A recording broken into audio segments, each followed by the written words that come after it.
A kú déédé àsìkò yìí. Kókó inú ìwé ìròyìn la mú wá fún yín láti inú àwọn ìwé ìròyìn ilé wa. Orúkọ tèmi ni Ọmọgbémisọ́lá ọmọ Alọ́gọ̀madẹ̀.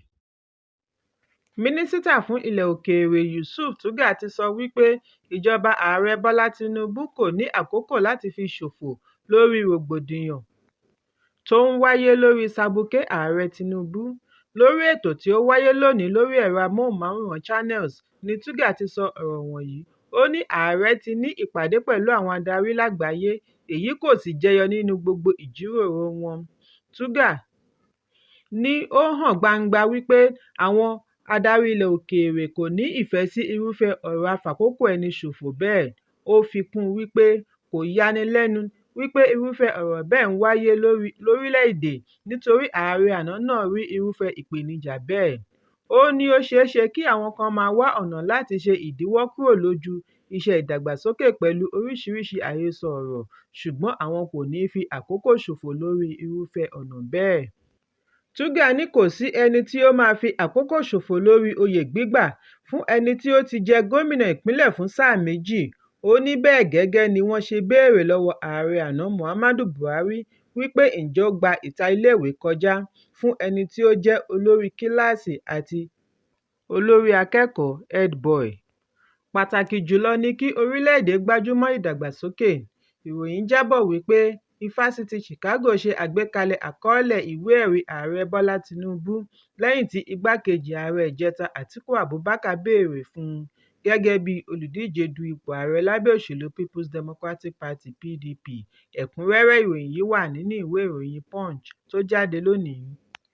Lẹ́yìn bíi ọ̀sẹ̀ méjì tí ilé ìgbìmọ̀ ẹlẹ́ẹ̀kẹwàá rí ìdojúkọ ìyọninípò, lánàá ni wọ́n ṣe àtúnṣe òfin tí ó gbégi dí àwọn aṣòfin ìgbà àkọ́kọ́ láti díje du ipò ààrẹ tàbí igbákejì ààrẹ ilé ìgbìmọ̀. Ọpẹ́yẹmí Bámidélé ni ó ṣe àtúnṣe ìpele kẹta ìwé òfin tí ọ̀pọ̀lọpọ̀ wọn sì fi ọwọ́ sí i, tí ó kà wípé láti du ipò onítọ̀hún gbọ́dọ̀ ti lo sáà kan tán tàbí ọdún 4. Ṣùgbọ́n ìlànà ọdún 1999 ṣàlàyé wípé láàrin ọmọ ẹgbẹ́ ìgbìmọ̀ ni kí wọ́n ti yan ààrẹ tàbí igbákejì ààrẹ. Bí a kò bá gbàgbé wípé gómìnà àná fún ìpínlẹ̀ Zamfara Abdulaziz Yari ni ó ṣe ipò kejì tako ààrẹ ilé ìgbìmọ̀ Godswill Akpabio. Wọ́n ṣe àpèjúwe ìdíje ọ̀hún gẹ́gẹ́ bí èyí tí ó ní agbára jù nínú ìtàn yíyan ààrẹ ilé ìgbìmọ̀. Ọ̀sẹ̀ mẹ́ta sẹ́yìn ni ọ́fíìsì ààrẹ ilé ìgbìmọ̀ ké gbàjarè lórí ìpètepèrò láti yọ Akpabio nípò. Ṣùgbọ́n nígbà tí ó ń fèsì lórí àtúnṣe ìlànà òfin, Human Rights Writers Association (HRW) nínú àtẹ̀jáde sọ wípé àtúnṣe òfin yìí kò bá òfin mu nítorí ìpele kan nínú ìwé òfin ọ̀hún sọ dájú wípé òfin ìjọba kò gbọdọ̀ ṣe ojúìṣàájú nínú kíkópa, bí ó ti rọ àwọn aṣòfin tí ọ̀rọ̀ yìí kàn láti gba ilé ẹjọ́ lọ. Ẹ̀kúnrẹ́rẹ́ ìròyìn yìí wà nínú ìwé ìròyìn The Guardian tó jáde lónìí. Iléeṣẹ́ ọlọ́pàá ní ìpínlẹ̀ Adamawa ti fìdí ẹ̀ múlẹ̀ wípé àwọn ti fi ọwọ́ ṣìkún òfin mú Jafar Adamu, ẹni ọdún 36, látàrí wípé wọ́n ní ó fi tipátipá ní àjọṣepọ̀ pẹ̀lú aya ará ilé rẹ̀ ní ìjọba ìbílẹ̀ Ong. Èyí farahàn nínú àtẹ̀jáde tí agbẹnusọ ọlọ́pàá Sulaimon Yahaya Nguroje buọwọ́ lù lónìí ní ìlú Yola. Yahaya Nguroje ní ọwọ́ tó afurasí ọ̀hún ní ọjọ́ 15 oṣù kẹsàn-án. Ó ní afurasí tí ó da nǹkan bojú yìí fi tipátipá bá ìyàwó ará ilé rẹ̀ ẹni ọdún 23 ní àjọṣepọ̀ ní agbègbè Agwan Diocese, Kala ní ìlú Ong. Orí tako afurasí yìí nítorí lẹ́yìn tí ó ṣiṣẹ́ láabi yìí tán ni nǹkan tí ó fi bojú jábọ́ tí obìnrin ọ̀hún sì dá a mọ̀, bí ó tilẹ̀ jẹ́ wípé ó sá lọ. Nígbẹ̀yìngbẹ́yín ọwọ́ tó o. Ìwádìí ṣì ń lọ lọ́wọ́ kí wọ́n tó fi ojú rẹ̀ bá ilé ẹjọ́. Ẹ̀kúnrẹ́rẹ́ ìròyìn yìí wà nínú ìwé ìròyìn The Guardian tó jáde lónìí. Ọ̀kan lára àwọn mínísítà tí ààrẹ ṣẹ̀ṣẹ̀ fi orúkọ rẹ̀ ránṣẹ́ sí ilé ìgbìmọ̀, Abbas Balarabe láti ìpínlẹ̀ Kaduna, ni a gbọ́ wípé ó dákú lónìí nígbà tí ó ń ṣàlàyé ara rẹ̀ ní ilé ìgbìmọ̀. Òun ni ẹnì kejì láti ṣe àyẹ̀wò fún, ṣùgbọ́n kété tí ó dìde fún ìfọ̀rọ̀wánilẹ́nuwò ni òyì gbé e tí ó sì dákú. Lójú ẹsẹ̀ ni àwọn ẹ̀ṣọ́ pàṣẹ fún àwọn akọ̀ròyìn kí wọ́n jáde Sínátọ̀ Ishaku Abo tó ń ṣe aṣojú Àríwá Adamawa ni ó tìkára rẹ̀ gbé e lọ sí ilé-ìwòsàn ilé-ìgbìmọ̀ fún ìtọ́jú. Kẹ̀kẹ́ ẹlẹ́sẹ̀ méjì wheelchair ni wọ́n fi gbé e nítorí kò lè dá rìn mọ́. Balarabe ni wọ́n fi rọ́pò gómìnà àná fún ìpínlẹ̀ Kaduna Malam Nasir El-Rufai tí wọn kò fún ní ààyè sí ilé-ìgbìmọ̀ lórí ẹ̀sùn ààbò. Ẹ̀kúnrẹ́rẹ́ ìròyìn yìí wà nínú ìwé ìròyìn Daily Post tó jáde lónìí. Àwọn agbébọn adàlúrú ni a gbọ́ wípé wọ́n jí àwọn akẹ́kọ̀ọ́bìnrin 5 gbé ní òwúrọ̀ òní Ọjọ́rú. Àwọn akẹ́kọ̀ọ́ yìí ni wọ́n wá láti iléèwé gíga Federal University ní Dutsinma, ìpínlẹ̀ Katsina. Ìwádìí jẹ́ kó di mímọ̀ wípé wọ́n jí àwọn akẹ́kọ̀ọ́ yìí ní ibùgbé wọn tí ó wà lẹ́yìn Mariam Ajuri Memorial International School lójúnà Sakiya láàrin aago 2:30 òru. Ọ̀pọ̀lọpọ̀ èèyàn pẹ̀lú òṣìṣẹ́ àti akẹ́kọ̀ọ́ láti iléèwé gíga ni wọ́n fìdí ọ̀rọ̀ yìí múlẹ̀ fún akọ̀ròyìn. Bákan náà ni agbẹnusọ ọlọ́pàá Abubakar Sadiq náà fìdí ọ̀rọ̀ yìí múlẹ̀.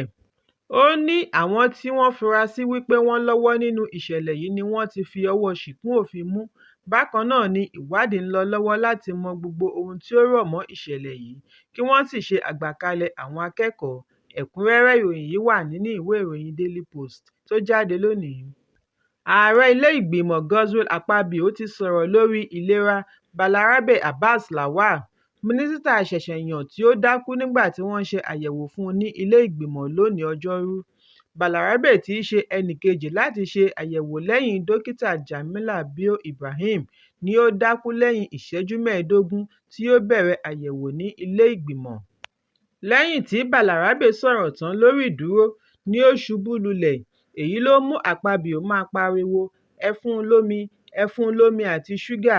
Kíá ni Akpabio pàṣẹ kí àwọn akọ̀ròyìn jáde tí wọ́n sì dá àkàálẹ̀ ètò yìí dúró.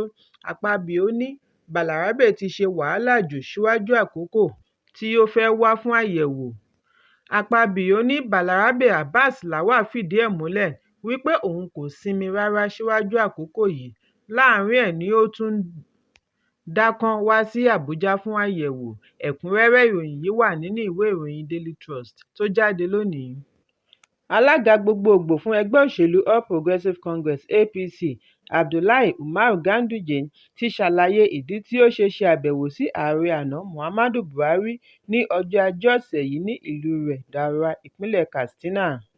Ganduje tí ó darí ìgbìmọ̀ òṣìṣẹ́ ni ó lọ ṣe bàbákẹ́pẹ́ sí ààrẹ àná ní ìlú abínibí rẹ̀. Nígbà tí ó ń bá akọ̀ròyìn sọ̀rọ̀, Ganduje ní àwọn lọ ṣe àbẹ̀wò sí Buhari láti ṣe ìdánimọ̀ adarí tuntun fún ẹgbẹ́ APC kí wọ́n sì kí i kú oríire ti àyájọ́ ọjọ́ òmìnira ilẹ̀ Nàìjíríà.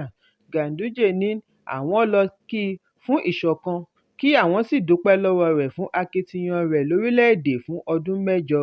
Ẹ̀kúnrẹ́rẹ́ ìròyìn yìí wà nínú ìwé ìròyìn Leadership tó jáde lónìí. Ikọ̀ ọlọ́pàá ìpínlẹ̀ Èkó ti kéde lónìí wípé àwọn ń wá Owódùnní Ibrahim tí wọ́n mọ̀ sí Prime Boy lẹ́yìn tí ó kọ̀ láti yọjú sí àgọ́ ọlọ́pàá pẹ̀lú gbogbo ìwé ìpè tí wọ́n fi ránṣẹ́ sí i láti ìbẹ̀rẹ̀ ìwádìí lórí sábàbí ikú olórin Ìléríolúwa Alọ́ba tí gbogbo ènìyàn mọ̀ sí Mohbad. Agbẹnusọ ọlọ́pàá ìpínlẹ̀ Benjamin Hundeyin ni ó ṣe àfihàn yìí lórí ẹ̀rọ abánidọ́rẹ̀ẹ́ X bí ó ṣe àpèjúwe Ibrahim, gíga rẹ̀, àwọ̀ rẹ̀ pẹ̀lú ìlà ojú rẹ̀ láti ẹ̀yà Yorùbá. Gẹ́gẹ́ bí agbẹnusọ ọlọ́pàá, ibi kẹ́yìn tí Ibrahim gbé tí wọ́n mọ̀ ní Third Power Òkè Elétù ní Ìkòròdú. Bákan náà ni ó ṣe àfihàn ẹ̀rọ ìbánisọ̀rọ̀ fún ẹnikẹ́ni tí ó bá kófìrí rẹ̀. Pabambarì rẹ̀ ni bí ó ṣe ṣàlàyé ẹ̀bùn owó mílíọ̀nù kan náírà fún ẹnikẹ́ni tí ó bá ní ìròyìn tí ó lè ran ọlọ́pàá lọ́wọ́ fún rírí rẹ̀. Hundeyin ní kọmíṣánná ọlọ́pàá Ìdòwú Òwòhùnwá ṣetán àti yọ̀ǹda mílíọ̀nù kan náírà fún ẹnikẹ́ni tí ó bá lè darí ọlọ́pàá sí mímú rẹ̀. Ẹ̀kúnrẹ́rẹ́ ìròyìn yìí wà nínú ìwé ìròyìn Punch tó jáde lónìí. Kókó inú ìwé ìròyìn tòní kò ní jù báyìí lọ. Ẹ pàdé mi lọ́la fún àkọ́tun ìròyìn. Kí a tó lọ, ẹ má ṣaláì fi àríwísí yín ránṣẹ́, ìyẹn comment, kí ẹ sì bá wa subscribe sí ojúnà wa lórí YouTube kí Kókó Inú Ìwé Ìròyìn lè máa tẹ̀ yín lọ́wọ́ ní kíákíá.